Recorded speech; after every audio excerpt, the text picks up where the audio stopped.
कल की क्लास में स्ट्रिंग्स कैसे क्रिएट होता है, उसको वैल्यूज किस तरीके से दे सकते हैं और उससे रिलेटेड दो प्रोग्राम्स कल हम आपको पढ़ा चुके हैं। अपर केस चेक करने का, लोअर केस चेक करने का, डिजिट चेक करने का, और अपर को लोअर में कन्वर्ट करने का, लोअर लेटर को अपर केस में चेंज करने का। तो आज हम लोग उसके आगे कंटिन्यू करने जा रहे हैं। आज का क्वेश्चन यहाँ से शुरू हो रहा है। क्वेश्चन क्या लिखा है देखिए आप यहाँ, राइट अ प्रोग्राम, यानी आज आपको फिर से C++ में प्रोग्राम लिखना है, ठीक है। Write a program to count the, आपको आज फिर से हम काउंटिंग का क्वेश्चन दे रहे हैं, पर काउंटिंग किसको करना है आज आपको, count the total vowels, count the total vowels present in the given string. Question समझ में आ रहा है क्या बोल रहे हैं। आज आपको एक स्ट्रिंग देना है, स्ट्रिंग का मतलब तो याद है सेट ऑफ कैरेक्टर्स को बोलते हैं। तो आज आपको कोई स्ट्रिंग देना है और आपके द्वारा दिए गए स्ट्रिंग में जितना भी वॉवेल्स अवेलेबल है आपको उन वॉवेल्स को गिनना है, क्योंकि आपके स्ट्रिंग में कोई भी लेटर हो सकता है, कोई भी डिजिट भी हो सकता है। तो आपको ये देखना है कि आपके दिए गए स्ट्रिंग में ए ई आई ओ यू जो वॉवेल होता है, कैपिटल में चाहे स्मॉल में, वो कितने बार है, उसका अकरेंस कितनी बार है, उसका काउंटिंग करके आपको दिखाना है। And you have to count the total vowels present in your given string. This is the question. तो आंसर में देखिए, सबसे पहले हम यहाँ पे हेडर फाइल कौन सा इंक्लूड करने वाले हैं, हम इसमें एक हेडर फाइल इंक्लूड करने वाले हैं #include iostream.h। उसके बाद हम यहाँ पे फिर से एक हेडर फाइल इंक्लूड करने वाले हैं #include stdio.h, गेट्स को लगाना है इसके लिए। और एक हेडर फाइल हम कौन सा लिख रहे हैं #include conio.h, ये तो क्लियर स्क्रीन गेट्स के लिए। इसका ऑर्डर मैटर नहीं करेगा, कोई भी ऑर्डर में आप उसको ले सकते हैं, शामिल कर सकते हैं। तो सबसे पहले हेडर फाइल iostream.h सी आउट और सीन के लिए हो गया, stdio.h गेट्स के लिए हो गया, conio.h क्लियर स्क्रीन गेट्स के लिए हो गया। फिर जो यूज करना हो आप नीचे अकॉर्डिंगली रखते जाएंगे। प्रोग्राम का जो लाइफ है वो हमारा शुरू होगा मेन फंक्शन से, वॉइड मेन फंक्शन से प्रोग्राम का जिंदगी शुरू होगा। तो देखिए जैसे मेन फंक्शन के अंदर आप गए, लाइफ जब मेन से स्टार्ट हुआ तो मेन में घुस के अगर आपने लिखा कैर x20, ठीक है, यानी कैरेक्टर टाइप का x के नाम से एक एरे बना, साइज उसका 20 है। अब देखिए हम यहाँ कॉमा का इंटीजर टाइप का काउंटर कौन सा लिए, i, जो कि लूप चलाएगा। अब v जो कि वॉवेल्स गिनेगा, वॉवेल्स का वैल्यू कितना ले लेते हैं, चलो 0।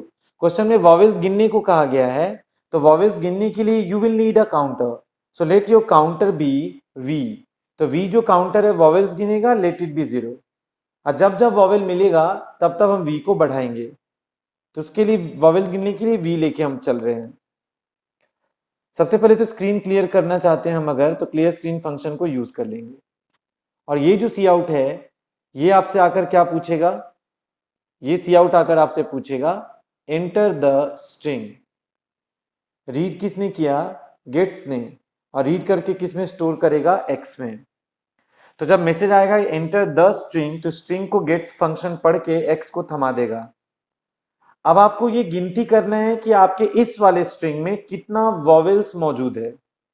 तो पहले देखो स्ट्रिंग के एक एक अक्षर को रीड करने के लिए आपको तो लूप चलाना पड़ेगा ना, फॉर लूप। कैसे, for i is equal to 0,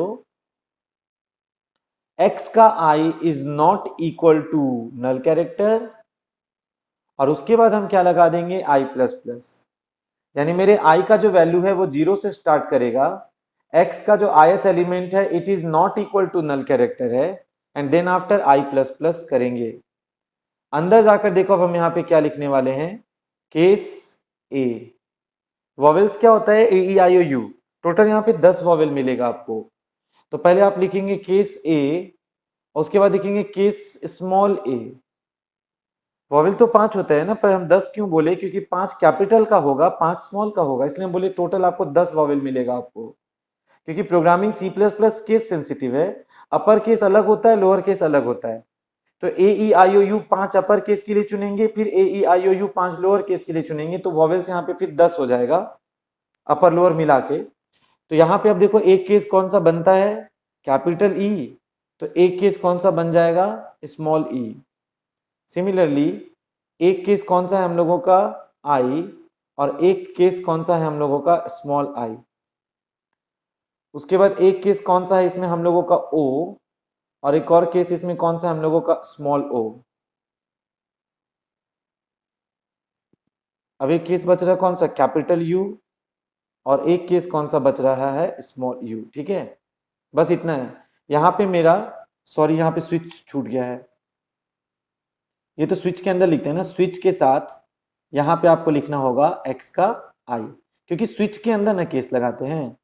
तो स्विच एक्स का आई अपने पर्टिकुलर केसेस को चेक करेगा, और बाहर आके आप अंत में मैसेज, यहां का चीज हम इधर लिख दे रहे हैं, बाहर आके अंत में आप यहां पे लिखेंगे क्या, C out total vowels is equal to, V को छापेंगे, यहां गेट सी एच खत्म होगा, यहां पे मेन फंक्शन खत्म हो जाएगा। अब मेरा जो फॉर लूप है उसका बाउंड्री यहां से लेकर यहां तक है। ओके, ठीक है, अब इसको रन करके थोड़ा दिखाते हैं। देखिए क्या लिखा है।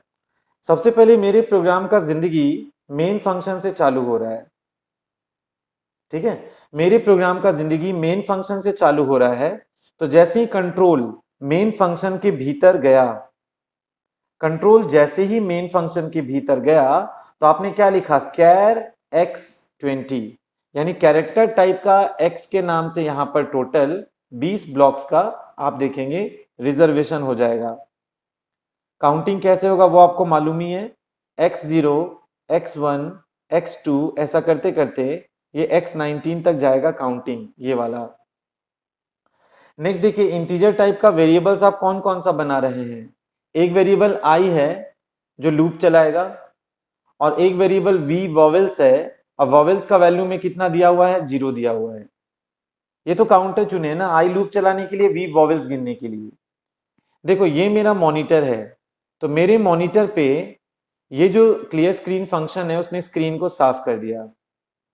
अब जो ये सी आउट है वो आकर आपसे क्या पूछने लगा, देखिए अब जो ये सी आउट है वो आकर आपसे क्या पूछने लगा, एंटर द स्ट्रिंग, ये आपसे पूछने लगा आइए स्ट्रिंग दीजिए। तो हमको क्या करना पड़ेगा, यहां पे जाके स्ट्रिंग का वैल्यू एंटर करना पड़ेगा। तो इस वाले सी आउट ने जब आपसे रिक्वेस्ट किया कि प्लीज एंटर द स्ट्रिंग, तो जाकर आप स्ट्रिंग का वैल्यू डालेंगे। तो हम यहां पे कोई स्ट्रिंग का वैल्यू एंटर करने जा रहे हैं जिसमें हमको वॉवेल्स गिनना है फिर। ठीक है ना, तो एंटर द स्ट्रिंग वो कहा, हम यहाँ पे एक स्ट्रिंग का वैल्यू एंटर करेंगे जिसमें सपोज कीजिए मेरा स्ट्रिंग का यहाँ पे कंटेंट हो गया, एल्पाइन वर्ड ही लिख देते चलो, ALPINE, और एंटर कर दिए, चाहे एल्पाइन के साथ 9 नंबर भी दे दिए 9, और तब एंटर कर दिए। तो ये बताइए ये जो वर्ड हम दिए हैं एल्पाइन 9, इस चीज को कीबोर्ड से किसने पढ़ा, गेट्स ने पढ़ा। और गेट्स जब उस चीज को पढ़ लेगा तो पढ़ के किसके अंदर स्टोर कर लेगा, एक्स के अंदर।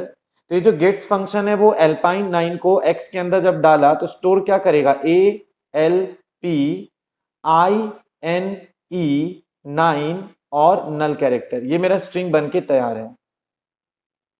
स्ट्रिंग रीड करने तक का प्रोसेस तो बड़ा सिंपल, आप कई बार इसको देख चुके हैं। अब हम लोगों को क्या करना है, इसके एक एक अक्षर को नेविगेट करना है स्टार्टिंग फ्रॉम पोजीशन 0। तो ये जो आई नाम का काउंटर है लूप में, इसका काउंटिंग हम लोग 0 से स्टार्ट करेंगे, और लूप तब तक चलाएंगे जब तक हमको क्या नहीं मिल जाता, नल कैरेक्टर नहीं मिल जाता। यानी जैसे ही हमको नल कैरेक्टर मिलेगा तो हम लोग समझ जाएंगे कि स्ट्रिंग का अंत हो गया है, और जब स्ट्रिंग का टर्मिनेशन या अंत हो गया है तो बात खत्म कर देंगे। पर अगर स्ट्रिंग का अंत नहीं हुआ है तो हम लोग उन अक्षरों को पकड़ पकड़ के चेक करेंगे कि वो AEIOU में से किससे मैच कर रहा है। तो जरा देखिए, ये जो फॉर लूप है इसका बाउंड्री यहां से लेकर यहां तक है। अब फॉर लूप में कंडीशन काउंटिंग का क्या लिखा है, आई का गिनती कहां से स्टार्ट होगा, 0 से, पोजीशन 0 से स्टार्ट होगा। और लूप को कब तक चलाएंगे आप, जब तक एक्स के आई पोजीशन पे नल कैरेक्टर नहीं आ जाता तब तक लूप चलाएंगे आप। तो ये बताओ एक्स के 0 में कौन है, एक्स के पोजीशन आई यानी एक्स के पोजीशन 0 में कौन है, A. So this A is not equal to null character, यानी आपका ए जो है वो नल कैरेक्टर के बराबर नहीं है। कंडीशन तो सही बोला, तो फिर आप लूप के अंदर आ गए। अंदर आने के बाद देखिए आपने क्या लिखा, स्विच x का 0। तो ये जो स्विच है ये क्या करेगा, x के 0 को मैच करके देखेगा। फिर से सुनिए, स्विच क्या करेगा, x के 0 की कंटेंट को मैच करके देखेगा कि वो किस केस के साथ टैली कर रहा है, मैच कर रहा है। तो जरा सोचिए, i का वैल्यू अभी 0 है और x के 0 में a है and this a is not equal to null character. मेरा कंडीशन सही है तो हम आ जाएंगे लूप के अंदर। जब हम लूप के अंदर आ जाएंगे तो अंदर आने के बाद देखो क्या लिखा है, स्विच x का 0। तो स्विच ने क्या किया, x के 0 में कौन है, a। So this a is equal to case a।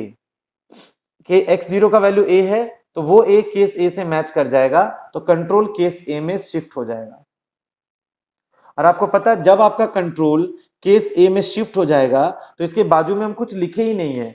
देखिए ना हम यहाँ पे ब्रेक लगाए हैं, तो आपको पता है जब यहाँ पे हम लोग ब्रेक वगैरह नहीं लगाते हैं तो बिना कोई मतलब बिना कोई हमको बाहर किए कंट्रोल खुद से नेक्स्ट में चला जाएगा। यहां भी कोई ब्रेक नहीं लगा, नेक्स्ट में जाएगा केस। यहां भी ब्रेक नहीं लगा, अपने आप कंट्रोल नेक्स्ट में जाएगा। ये बात हम आपको स्विच केस में पढ़ाए थे कि अगर स्विच केस में बाई चांस आप ब्रेक हटाते हैं तो ब्रेक हटा देने से क्या होता है, ऑटोमेटिकली आप उस केस से शिफ्ट होके अगले केस में भी चले जाते हैं। तो क्या हुआ, x के 0 में कौन है मेरा, कैपिटल ए। तो कैपिटल ए किसके साथ मैच कर गया, कैपिटल ए के साथ। तो कंट्रोल उस वाले केस में शिफ्ट हो जाएगा। और जब कंट्रोल उस वाले केस में शिफ्ट हो जाएगा तो यहां बिना कुछ लिखे कंट्रोल नेक्स्ट में गया, फिर नेक्स्ट में गया, फिर नेक्स्ट में गया, फिर नेक्स्ट में गया, फिर नेक्स्ट में गया, नेक्स्ट में गया। पता है आप किसी भी केस में जाइए ए ई आई ओ यू में, आना आपको लास्ट में यहां पे है और यहां पे आके आपको वॉवेल को प्लस प्लस करना है। यानी वॉवेल नाम का जो काउंटर है आप उसको बढ़ाएंगे। तो वॉवेल को आप तब बढ़ाएंगे जब आपका वैल्यू या तो ए है, या तो ई है, या तो आई है, या तो ओ है, या तो यू है। यानी ए ई आई ओ यू होने पे वॉवेल को बढ़ाएंगे आप। ये आपका कहानी है इस केस में। तो देखिए हम लोगों के स्विच x0 में क्योंकि वैल्यू में a था तो अब तो वो केस a के साथ मैच किया, और जब वो केस a के साथ मैच किया तो कंट्रोल केस a में चला गया, और जब कंट्रोल केस a में चला गया तो केस a में घुसते के साथ यहां कोई ब्रेक तो लिखा नहीं है, तो ऑटोमेटिकली कंट्रोल आगे आगे आगे जाएगा, लास्ट में v को बढ़ा देगा। तो मेरा v बढ़कर 1 हो गया, क्योंकि अब तक एक वॉवेल हम लोगों को मिल चुका है, इसलिए मेरे v का वैल्यू कितना हो गया, 1 हो गया। अब आप देखिए क्या होगा उसके बाद, ये हमारा केस काम कर गया, वी वाला बढ़ने का काम हो गया। जब हम इसे क्विट करेंगे बाहर, स्विच के मॉड्यूल से जब बाहर जाएंगे तो आप देखेंगे कि आपका फॉर लूप का बाउंड्री क्लोज हो रहा है। पता जब फॉर लूप का बाउंड्री क्लोज होगा तो आप यहां से पलट के वापस कहां पे जाएंगे, आई प्लस प्लस पे। यानी कि जब आपका फॉर लूप का बाउंड्री यहां से यहां तक था, जब वो क्लोज हुआ तब आपका कंट्रोल रिटर्न होके कहां पे जाएगा, आई प्लस प्लस पे। तो आपके आई का वैल्यू जो है वो बढ़कर कितना हो जाएगा, 1। तो आप खुद देखिए आपके आई का वैल्यू बढ़कर कितना हो गया, 1 हो गया। अब जब आप लौट कर पीछे आएंगे, आई का वैल्यू 1 हो गया, जब आप लौट कर पीछे आएंगे तो पीछे आकर चेक करिए, x का 1 is not equal to null character. जरा बताइए x के 1 में कौन है, l। x के 1 में कौन है, l। So this l is not equal to null character, condition is correct. तो आप अंदर आएंगे, अंदर आने के बाद देखिए क्या लिखा, स्विच x1। तो ये बताओ x1 में अब तो l है ना, मेरे x1 में तो l है, तो उस l को जाकर चेक करो कि वो a e i o u में से किससे मैच कर रहा है। तो आपका जो x1 में l है वो l a e i o u किसी से मैच नहीं कर रहा है, तो ये आपको उठा के फेंकेगा बाहर। उसके बाद देखिए आउटर फॉर लूप क्लोज होगा, फिर से घूम के कहां पे जाएंगे आप, i प्लस प्लस पे। So this i becomes 2 now. ठीक है, अभी आप इंडेक्स 2 के लिए बात करेंगे। वापस आके चेक कीजिए, x का 2 is not equal to null character. तो ये बताओ x के 2 में कौन है, p।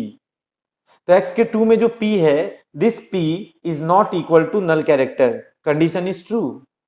मतलब मेरा जो p है वो नल कैरेक्टर के बराबर नहीं है, सही तो बोल रहा है, तो अब आपका लूप चलेगा। और जब आपका लूप चलेगा तो स्विच क्या करेगा, x के 2 को चेक करेगा। तो बताइए x के 2 में वैल्यू कौन है, p। तो वो p किससे मैच किया, a e i o u किसी से तो नहीं मैच किया।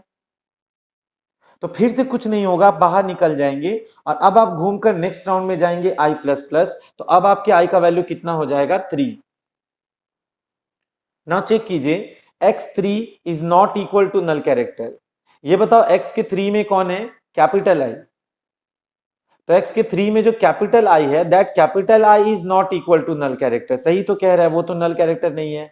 फिर से जब आप अंदर जाएंगे तो अंदर जाके बताइए आपने क्या लिखा, switch x3।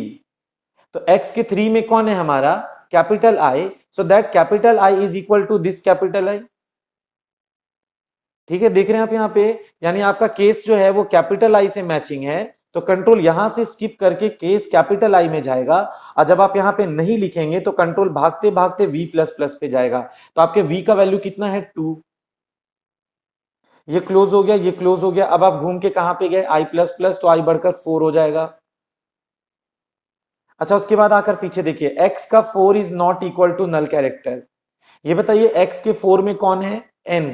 So this n is not equal to null character, condition is true. अब आप जब अंदर आएंगे तो स्विच के साथ क्या लिखा आपने, x का 4।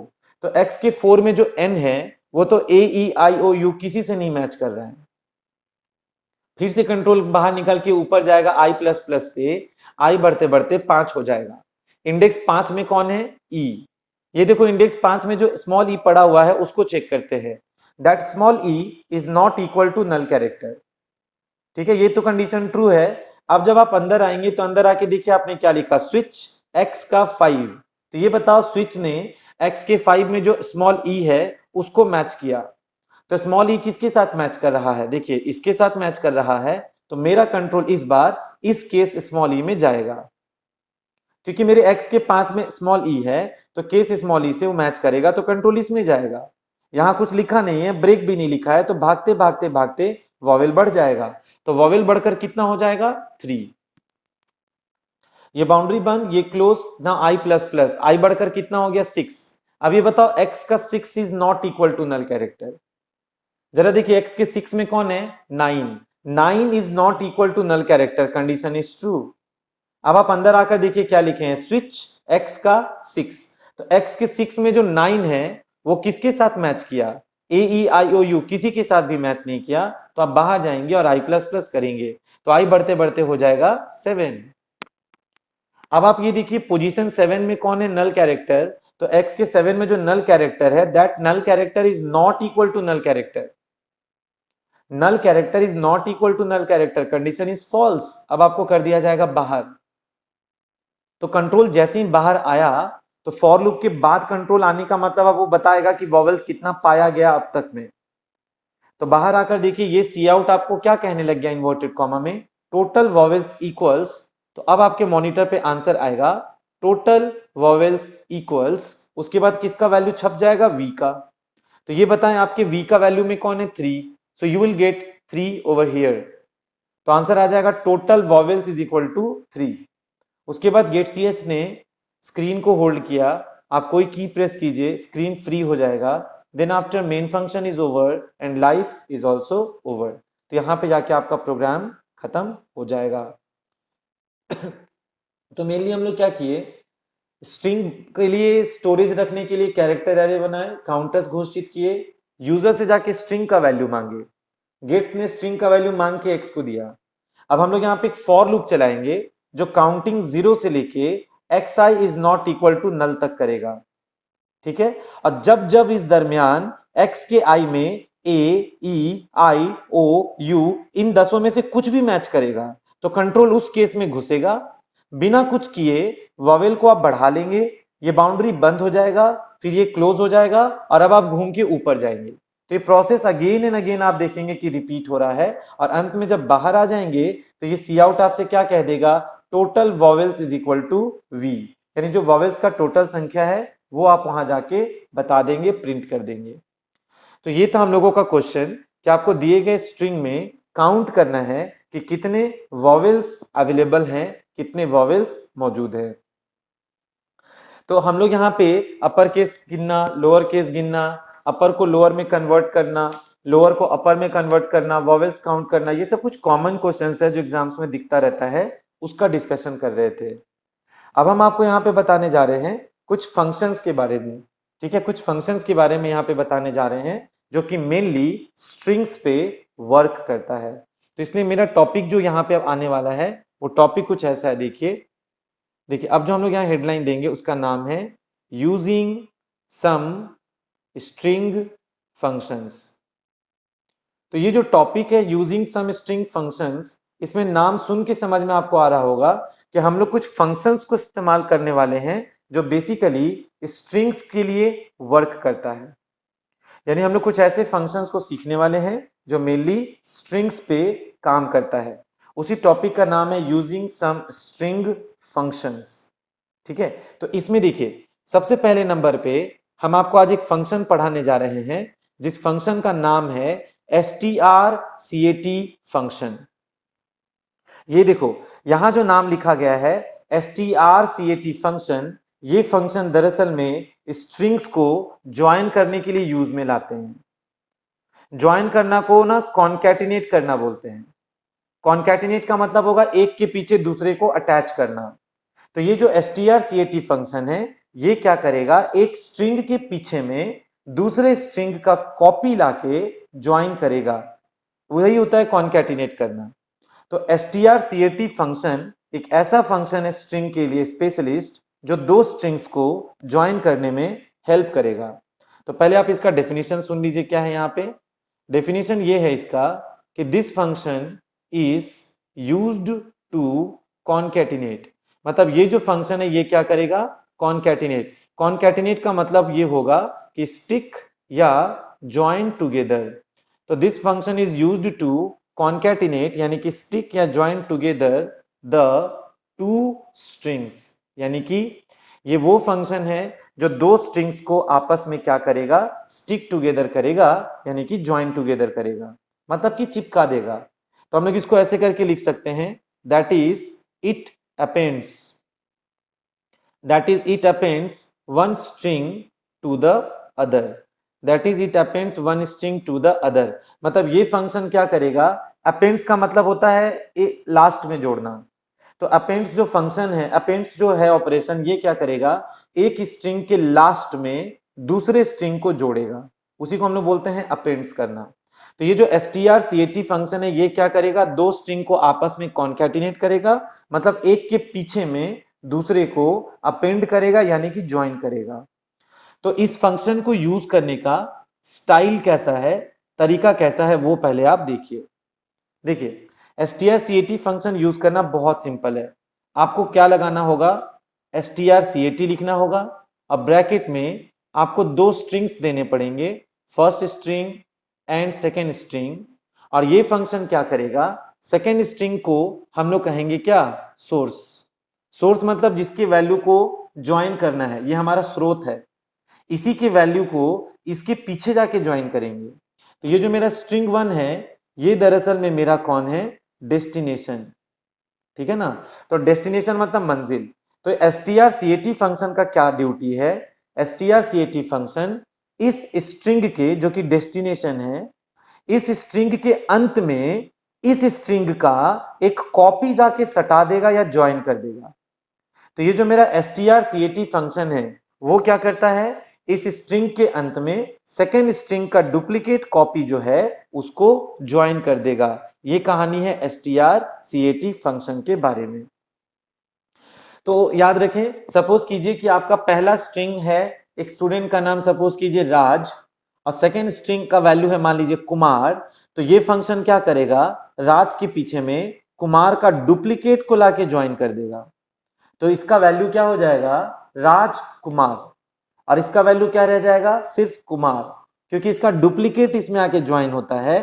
तो इसका अपना कंटेंट तो रहेगा ही रहेगा, और डुप्लीकेट जो अंत में सट गया वो भी रह जाएगा। तो इसका वैल्यू हो जाएगा राजकुमार, और इसका वैल्यू रह जाएगा कुमार, क्योंकि इसका कॉपी जाके इसमें ज्वाइन हुआ था, वो खुद जाके नहीं ज्वाइन हो जाता है।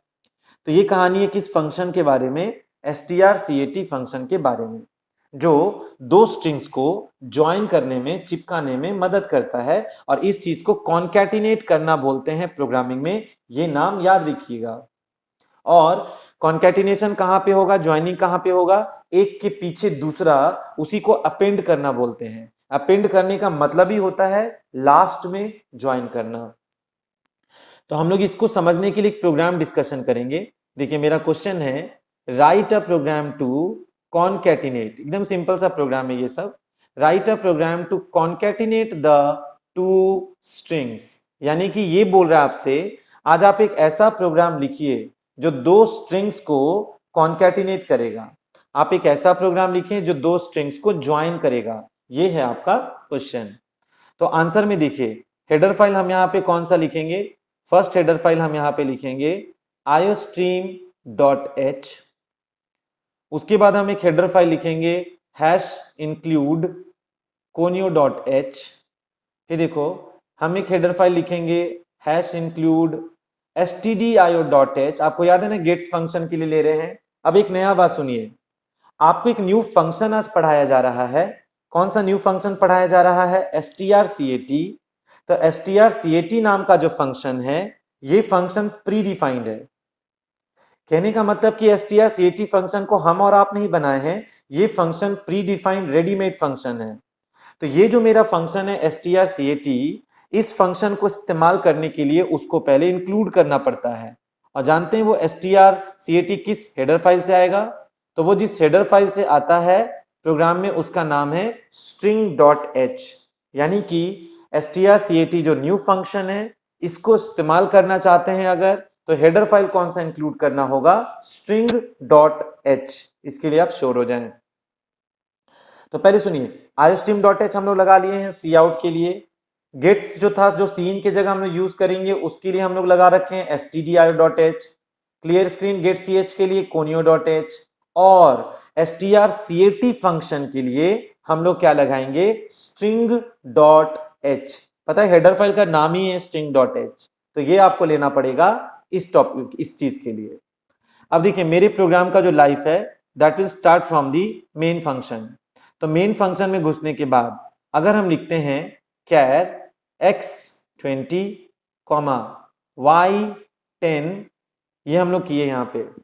अब ये जो सी आउट है, एक काम करते हैं, पहले स्क्रीन साफ कर लेते हैं। क्लियर स्क्रीन फंक्शन यूज कर लिए। देखिए अब ये जो सी आउट है, ये आकर आपसे क्या पूछने लग गया? ये जो सी आउट है वो आकर आपसे क्या पूछने लग गया?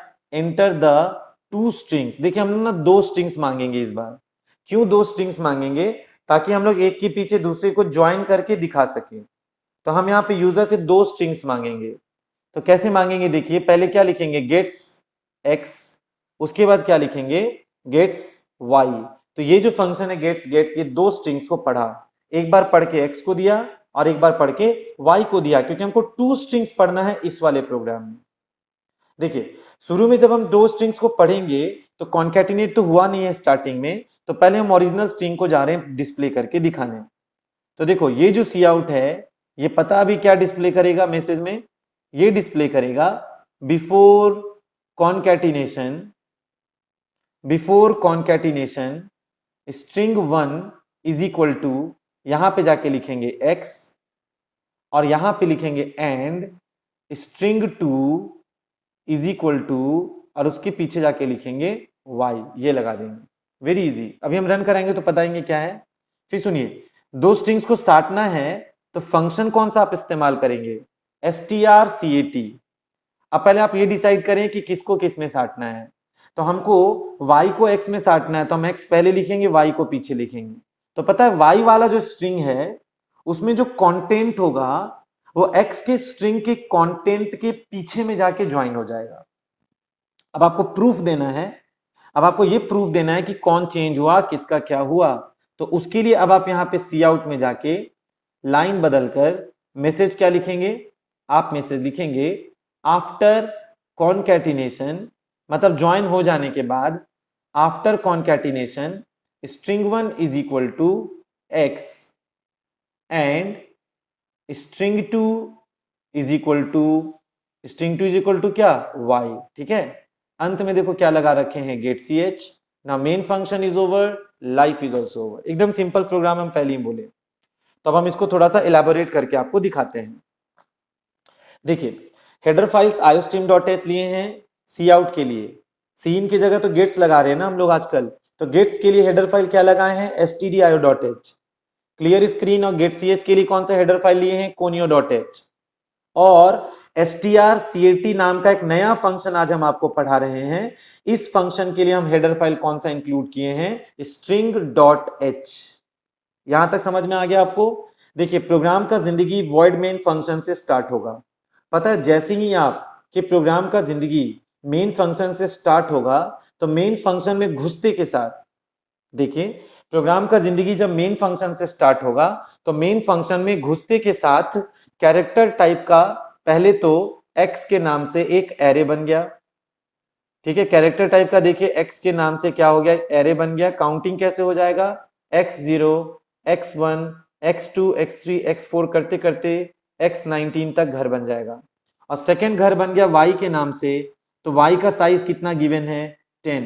तो y के लिए आप देखेंगे यहाँ पे 10 ब्लॉक्स बन गया, y का 0, y का 1, y2 y3 y4 so on to y9, ऐसे करके 10 घर बन गया।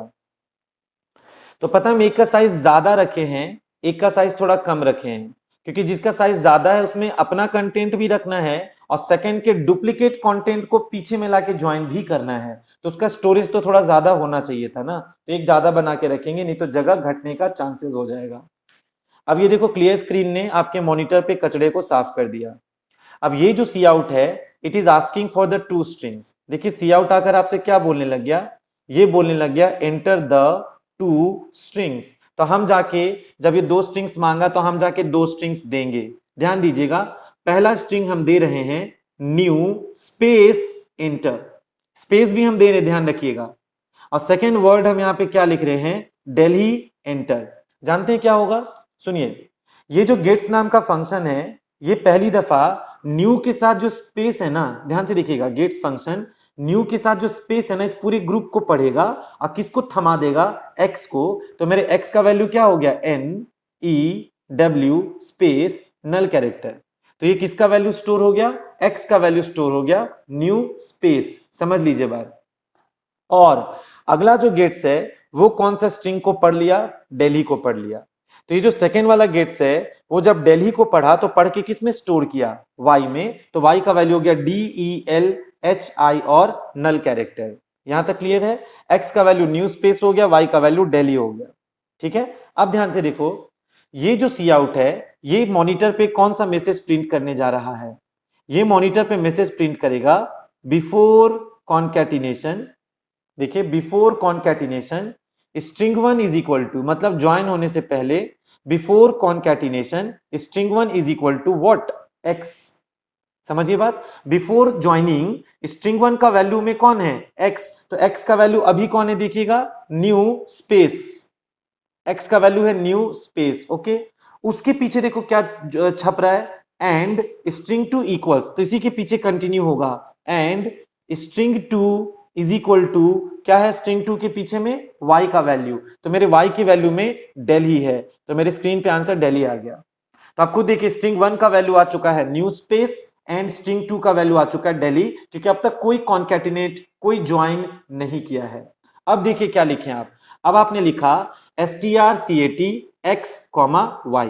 पता है ये strcat फंक्शन क्या करेगा, x जो स्ट्रिंग है उसके अंत में y की कॉपी को साटेगा, बस सिंपल सा चीज है। चलो करके दिखाते हैं। x नाम का स्ट्रिंग मेरा ये वाला है, और आपको अच्छी तरह से पता है कि स्ट्रिंग का अंत तो नल कैरेक्टर पे होता है।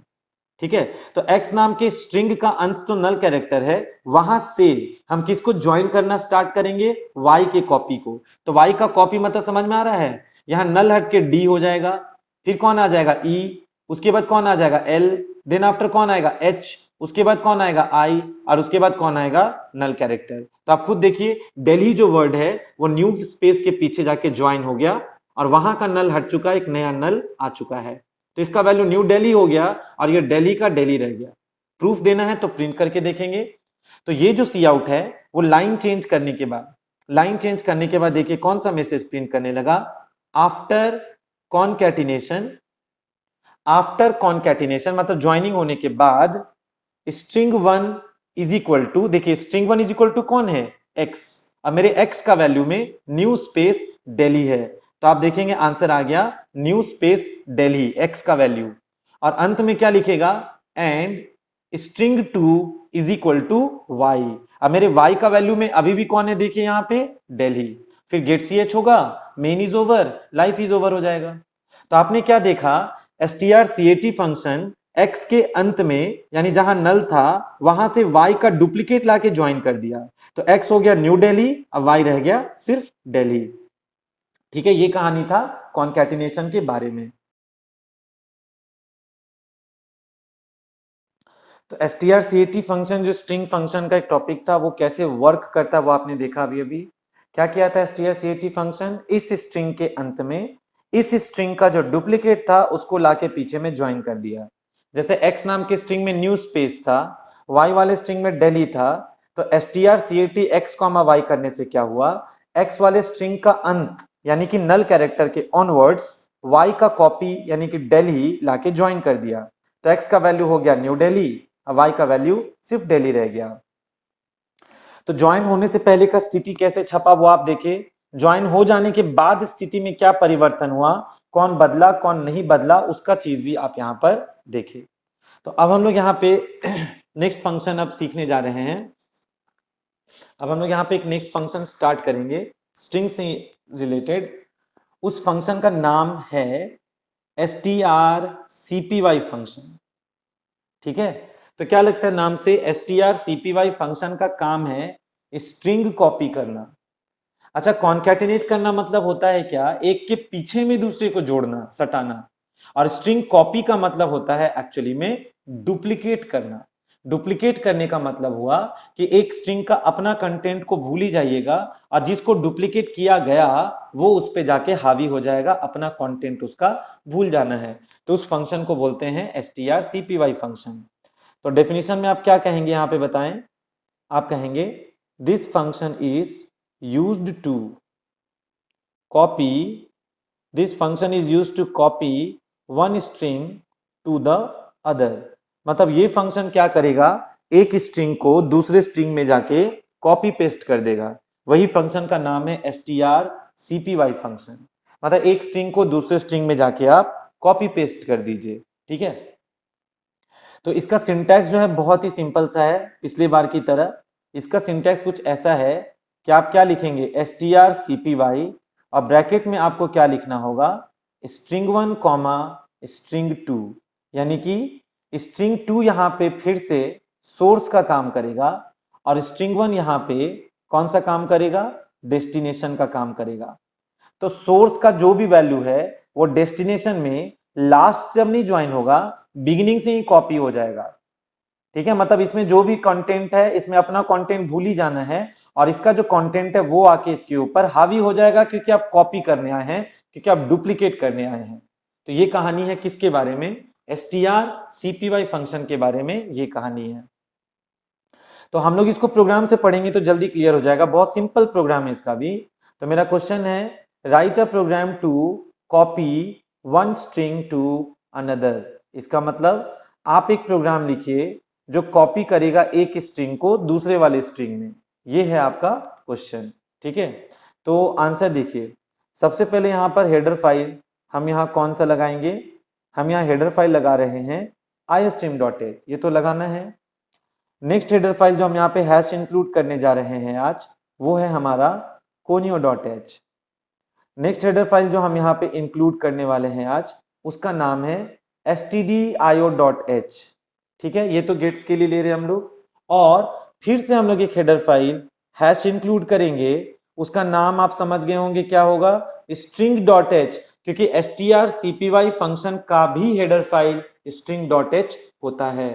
यानी कि सी आउट सी इन के लिए iostream.h, clear screen gate ch के लिए conio.h, गेट्स फंक्शन के लिए stdio.h और strcpy के लिए इस बार string.h।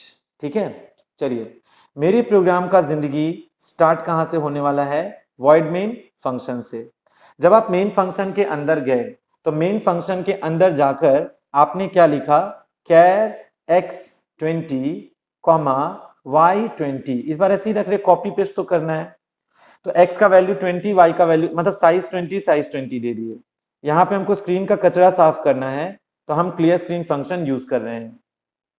अब देखो ये जो सी आउट है ये आकर आपसे क्या पूछने लगा, ये आकर आपसे पूछने लगा एंटर द टू स्ट्रिंग्स। तो ये जो सी आउट है वो आकर आपसे दो स्ट्रिंग्स मांगा, तो पहला स्ट्रिंग हम क्या पढ़े, गेट्स पढ़ के एक्स को दिए, सेकेंड स्ट्रिंग गेट्स पढ़ के किसको दिए, वाई को दिए। तो वैल्यू पढ़ने का प्रोसेस तो पिछली बार की जैसा ही लग रहा है आपको यहाँ। अब हमको क्या करना है, एक स्ट्रिंग को दूसरे में कॉपी करना है, बट कॉपी करने से पहले जो उसका स्थिति है वो दिखाएंगे आप। तो देखिए हम यहाँ पे सी आउट करके पहले मैसेज में क्या लिखेंगे, आपको पहले मैसेज लिखना होगा यहाँ पे बिफोर कॉपीइंग, यानी इस बार कॉपी होने से पहले before copying string 1 is equal to x का वैल्यू, फिर हम क्या लिख रहे हैं देखिए, and string 2 is equal to Y का वैल्यू। मैसेज थोड़ा लंबा है, जगह कम है, तो ऊपर नीचे हो रहा है। तो इस वाले सी आउट ने कौन से मैसेज को प्रिंट किया, before copying string 1 is equal to x का value and string 2 is equal to Y का वैल्यू। ठीक है, जो ओरिजिनल वैल्यू एक्स और वाई का था वो कम से कम आप डिस्प्ले कर देंगे। देखिए अब हम लोग फंक्शन कौन सा लगाने वाले हैं, strcpy, और यहां पे क्या लगा देंगे, x कॉमा वाई। तो क्या करेगा ये strcpy फंक्शन, x में y को कॉपी कर देगा, डुप्लीकेट कर देगा, strcpy नाम का फंक्शन। अब आपको क्या करना है, कॉपी हो जाने के बाद का स्थिति बताना है। तो अब हम लाइन चेंज करके देखिए मैसेज में क्या लिख रहे हैं, आफ्टर कॉपीइंग, यानी कॉपी हो जाने के बाद, after copying string 1 is equal to x, फिर हम यहाँ पे क्या लिख रहे हैं, and string 2 is equal to y. बस खत्म हो गया बात। यहाँ पे अंत में हो जाएगा मेरा get C H, main is over, life is also over. तो ऑलमोस्ट ये कोड पिछले प्रोग्राम जैसा ही है, बस फर्क ये है कि पिछली बार आपने कॉन्कैटिनेट किया था, इस बार आपने कॉपी किया है। और कैसे ये काम करेगा आप उसको ध्यान से देखिए। सबसे पहले हेडर फाइल हम कुछ कुछ ले चुके हैं, आयोस्ट्रीम, कोनियो, stdio.string.h, ये अब आप समझ चुके हैं। मेरे प्रोग्राम का जिंदगी कहां से चालू हो रहा है, मेन फंक्शन से। देखिए जैसे ही मेन फंक्शन के अंदर आप गए, जैसे ही मेन फंक्शन के अंदर आप गए, तो मेन में अंदर जाके कैरेक्टर टाइप का x के नाम से एक एरे बन गया। उसका साइज फिर से देखिए हम कितना दिए हैं, 20। तो काउंटिंग कैसे कर लोगे, x0, x1, 2, 3, 4, 5, 6, 7 dot dot dot dot up to 19। Next घर किस नाम का बना है, y नाम का बना है। अब y के अंदर कितना घर बन गया, 20 घर बन गया। तो उसका काउंटिंग कैसे करोगे, y0, y1 so on to 19। तो टोटल 20 घर बन चुका है, 0 से 19, 0 से 19 पोजीशन के हिसाब से। ये देखो क्लियर स्क्रीन फंक्शन ने आपके मॉनिटर के कचरे को कर दिया साफ। अब जो ये सी आउट है, ये सी आउट आकर आपसे क्या पूछने लगा, एंटर द टू स्ट्रिंग्स। देखिए जैसे ही सी आउट आकर आपसे मैसेज पूछा एंटर द टू स्ट्रिंग्स, तो इसका मतलब आप आइए प्लीज और दो स्ट्रिंग्स दीजिए। तो हम क्या किए, जब ये मेरे से दो स्ट्रिंग्स मांगा तो हम क्या किए, देखिए पहला स्ट्रिंग डाल दिए न्यू और एंटर मार दिए। आपको जो वर्ड देना आप दीजिए, हम वर्ड दिए न्यू लिख के एंटर मार दिए, और दूसरा वर्ड जो है वो हम सपोज कीजिए लिख दिए कोलकाता और एंटर मार दिए। तो पता है ये जो न्यू है इसको कौन पढ़ेगा, गेट्स नाम का फंक्शन, और किस में स्टोर करेगा, एक्स में। तो मेरे एक्स का वैल्यू हो गया NEW, नल कैरेक्टर, क्योंकि हम सिर्फ न्यू लिखे हैं तो सिर्फ न्यू आके स्टोर हो गया। पर पता है अगला वर्ड हम क्या दिए हैं, कोलकाता। तो इस वाले गेट्स ने कोलकाता को पढ़ के वाई को दिया, तो मेरे वाई का वैल्यू कितना हो गया, मेरे वाई का वैल्यू हो गया कोलकाता, नल कैरेक्टर। तो मेरे x का वैल्यू न्यू है और मेरे y का वैल्यू है कोलकाता। ओके, अब देखिए यहां पे आके क्या लिखा है, सी आउट ने क्या लिखा, इन्वर्टेड कॉमा में पढ़िए। सी आउट ने इन्वर्टेड कॉमा में लिखा है before copying string 1 is equal to, तुरंत आपके स्क्रीन पर मैसेज प्रिंट करेगा before copying, before copying string 1 is equal to what, यानी कॉपी होने से पहले, देखिए कॉपी होने से पहले before copying string 1 is equal to x, x का वैल्यू में क्या है, न्यू। उसके बाद इन्वर्टेड कॉमा के बीच में आप क्या लिखे हैं, and string 2 is equal to, तो इसी के पीछे पता है क्या ज्वाइन हो जाएगा, and string 2 is equal to किसका वैल्यू, वाई का वैल्यू। ये बताइए वाई का वैल्यू में तो कोलकाता है, तो इसका आंसर आ जाएगा before copying string 1 is equal to new and string 2 is equal to Kolkata. मतलब जो ओरिजिनल कंटेंट है ना, अभी वही का वही आके स्क्रीन पे एज इट इज छप गया। ओके, अब देखो नीचे आपने क्या लिखा, अब आपने लिखा है strcpy x, y। अच्छा याद है पिछली बार str_cat(x, y) किए थे तो क्या हुआ था, x के अंत में मतलब नल के पोजीशन से y का कॉपी ज्वाइन होने लगा था। इस बार क्या होगा पता है, strcpy x में y को जब कॉपी करेगा तो ये प्रक्रिया बिगिनिंग से शुरू हो जाएगा। तो x में जब y कॉपी होगा तो कुछ ऐसा होगा, देखिए कॉपी में क्या होता है, y जो है बिगिनिंग से कॉपी होने लगेगा, तो k जाके m के ऊपर ओवरराइट हो जाएगा, O जाके इसके ऊपर ओवरराइट हो जाएगा, L जाके इसके ऊपर ओवरराइट हो जाएगा, फिर ये K जाके इसके ऊपर ओवरराइट हो जाएगा, फिर ये वाला A यहाँ, ये वाला T यहाँ, ये वाला A यहाँ, और लास्ट में नल कैरेक्टर। यानी कि कॉपी में क्या होगा कि x का अपना जो कंटेंट था न्यू, उसके ऊपर से बिगिनिंग से ही लिखाना स्टार्ट हो जाएगा, कॉपी होना स्टार्ट हो जाएगा y का वैल्यू। तो क्योंकि मेरे y का वैल्यू कोलकाता है तो इसका ओवरराइटिंग बिगिनिंग से चालू हो गया, तो मेरे x में भी कोलकाता हो गया, y में भी कोलकाता तो था ही। अब चलिए प्रूफ देते हैं कि x का अब क्या हाल हुआ है और y का क्या हाल है। तो इस वाले सी आउट ने इन्वर्टेड कॉमा के अंदर पढ़िए क्या लिखा, /n यानी कि लाइन चेंज, देन आफ्टर कौन सा मैसेज आया, पढ़ें आप, मैसेज आया आफ्टर कॉपीइंग, यानी कॉपी हो जाने के बाद after copying string 1 is equal to, यानी कॉपी हो जाने के बाद string 1 is equal to what, x, तो मेरे x का वैल्यू में कौन आ गया, Kolkata, and string 2 is equal to y, उसी के पीछे में क्या ज्वाइन होने लगा देखिए, and string 2 is equal to y, तो y का वैल्यू कितना है याद कीजिए, y का वैल्यू भी तो कोलकाता ही है, यानी कोलकाता जाके x में कॉपी हो गया। तो पता है कॉपी फंक्शन क्या करता है, एक स्ट्रिंग को दूसरे स्ट्रिंग में एज इट इज ले जाके कॉपी कर देता है, तो उसका अपना कंटेंट को भूल जाना है, और यही फर्क था कॉन्कैटिनेशन के साथ। कॉन्कैटिनेशन में याद है इस स्ट्रिंग के अंत से ये ज्वाइन होना स्टार्ट करता था, अगर ये कॉन्कैटिनेट होता तो न्यू को कुछ नहीं होता, कोलकाता उसके पीछे से जुड़ता, अब कॉपी में बिगिनिंग से ही शुरू हो जाएगा वो। तो ये कहानी था किस फंक्शन के बारे में, strcpy के बारे में। तो आपने मैसेज को छाप लिया, गेट ch आया, main is over, life is over, तो आपका जो आउटपुट है वो कुछ इस टाइप का इस बार नजर आया, ठीक है ना। तो ये कहानी था हम लोगों के स्ट्रिंग फंक्शन के नेक्स्ट टॉपिक में, नेक्स्ट फंक्शन का strcpy का। अब हम लोग फंक्शन में, स्ट्रिंग फंक्शन में नंबर सी कैटेगरी में एंटर करने जा रहे हैं।